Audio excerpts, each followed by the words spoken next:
ধনী বানিয়ে দিবেন। দোয়াটি করবেন কখন? ফজরের নামাজের সময় 2 রাকাত সুন্নতের পরে, ফরজের আগে। মনে রাখবেন, আজানের পরে, একামতের আগে এই সময়টা আমরা অনেকেই মসজিদে গিয়ে চুপচাপ করে বসে থাকি। আপনি এই সময় আল্লাহর কাছে দোয়া করবেন। এই সময় দোয়া করলে আল্লাহ তাআলা সেই দোয়াটা কবুল করে নেন। আর দোয়া লা ইউরাদ্দু বাইনাল আযানি ওয়াল ইকামা, তিরমিজি শরীফের হাদিস, আবু দাউদ শরীফের হাদিস। আজান ও ইকামতের মাঝখানে দোয়া করলে সেই দোয়াটা কবুল ফিরিয়ে দেওয়া হয় না, সেই দোয়া কবুল করা হয়।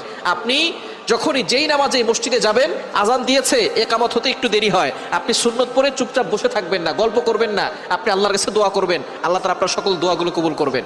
ফজরের সুন্নতের পরে আপনি ফরজের আগে মধ্যবর্তী সময় আপনি সুন্নত ঘরেও পড়তে পারেন। আজান দিয়েছে, আপনি একটু আগে উঠবেন, তাহাজ্জুদ নামাজ পড়বেন, অথবা আপনি তাহাজ্জুদ নামাজ পড়ে সুন্নত আজান দেওয়ার সাথে সাথে সুন্নতটা ঘরে পড়বেন।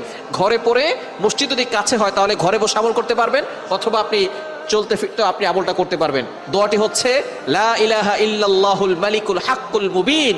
এই দোয়াটা যদি আপনি পড়তে পারেন